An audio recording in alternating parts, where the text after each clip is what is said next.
Now we are coming to the structure of a research paper. You might have heard about King's model. According to King's model, the structure of a research paper will be like this.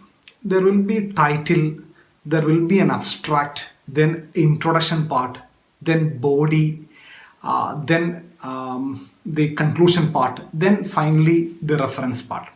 So this is what King's model says about the structure of a research paper. And as already told you in the beginning, I assume that you have done some research work. You have identified a very good problem, and you got some good results also. So that is my assumption. And your area of topic is not too broad, not too subjective, not too familiar, not too technical. So these are my assumptions. Then only we can convert your research work into a research paper. Okay, so you have done an objective work, and that work is not that familiar to all. So you have your own contributions. So with that assumption, I am moving forward. Okay, so in the structure of the research report, the very first thing is the title. Okay, it is not compulsory that you should prepare the title at the beginning itself, but it is always desirable to have a proposed title that you can change after finishing the work. And while finalizing the title, you should understand that your title should be very descriptive and informative. Not very descriptive, it should be descriptive and informative. Okay, that means it should not be inaccurate, or it should not be vague or ambiguous. So those things are there. So your title should be informative and descriptive. Okay, so when you finalize the title, you can have the proposed title at the beginning, but when you finalize the title, you should check the archives of the journal to which you are going to send the paper, because each journal has its own culture. A title which is suitable for one journal may not be suitable for another journal.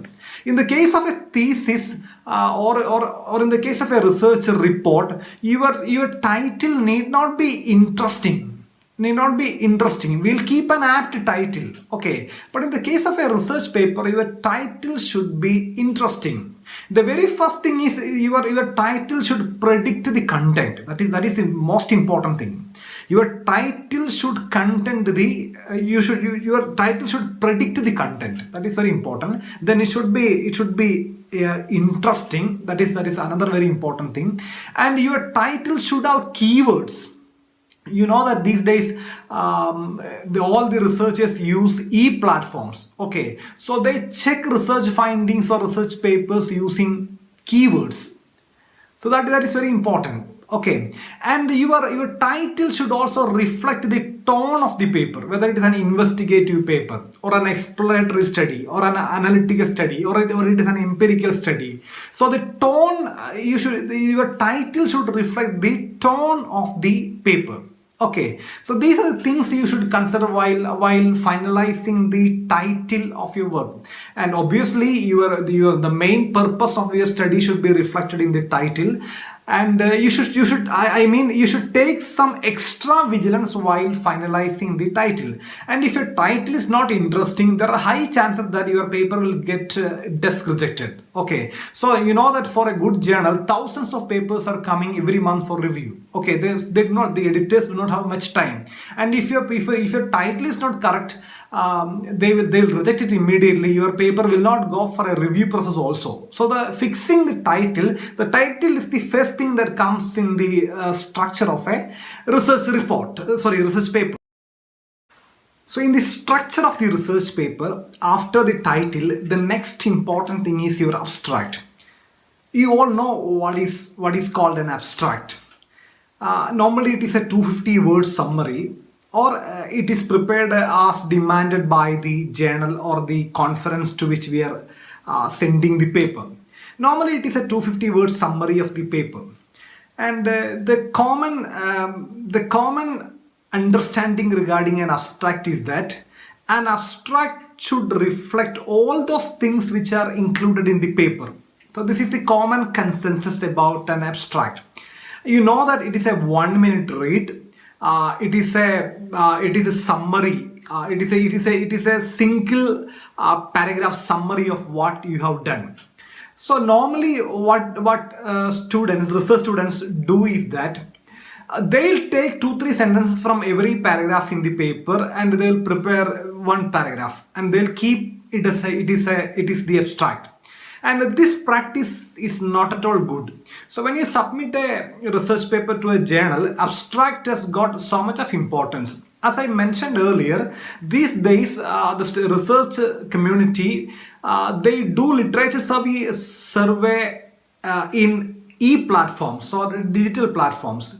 So in digital platforms, they will go for abstracts. So abstracts got so much of importance. So after writing that single paragraph summary, you should check some of the things, whether those things are included in the abstract or not.